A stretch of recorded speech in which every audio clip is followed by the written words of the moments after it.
Welcome back to No Offense, but with Anthony and Eileen. We're here with our guest, Giulio Gallarotti.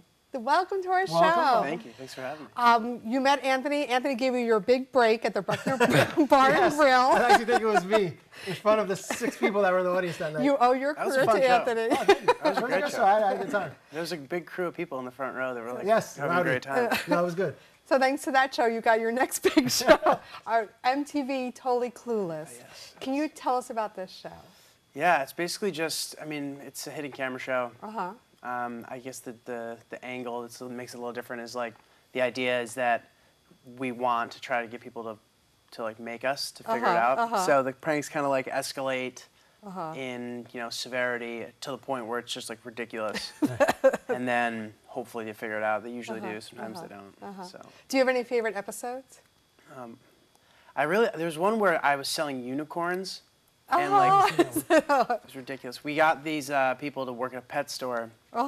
And midway through the episode, I like bring them in the corner. I'm like, listen, like, Oh my God. I'm like the main thing we sell. And I had this real creepy, like my whole getup was just super like creepy. I was That's like, an amazing unicorns. premise. And they're like, unicorns aren't real. I'm like, yeah, they are, bro.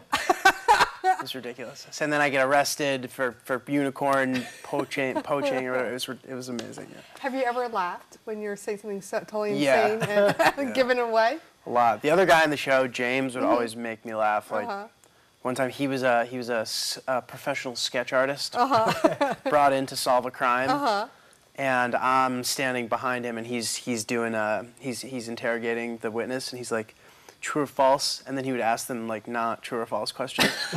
It's like, true or false, the perpetrator. True or false, the perpetrator. I forget exactly what he said. I'm sure it's hilarious. No. He goes, true or false, the perpetrator was a man. And he's like, false. And he goes, true or false, perpetrator was a woman. And he's like, what? And he's like, true or false, how tall was she? And then I'm just in back, I'm just dying, and people are just like really confused. Do you ever feel guilty about any of them? Sometimes. The blind date ones were kind of mean. I've seen a few of those. Yeah. Those are kind of bad. Those are always. Sometimes people get upset. Yeah? It was awkward. You have anybody just freak out? And, Yeah. Oh, yeah. And do they say you can't use it? Well, Like, yeah, they don't sign waivers. Oh, okay. And they don't do it. I don't even know if I'm supposed to say that. But basically, like, this one guy, like, threatened to, like, knock his friend out. Because his friend set him up. Okay. And that's how we did it. Like, the friends would set people up. And, yeah, the dude was like, I thought we were friends, man. He just stormed out. And he did a very dramatic exit.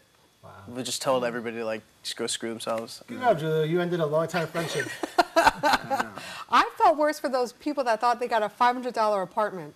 Oh, I know. Because that apartment for $500 would be really amazing. I know. As a consolation, did you give them a month's free rent or anything? What's the max money you can walk away with? I think 500 Yeah. when you figure it out. A couple people did. Oh. Yeah, actually a good amount of people figured it out right away. Because sometimes it's just ridiculous. They'd be like, can you watch my blind brother for 2 seconds? And they're like, dude, this is not real.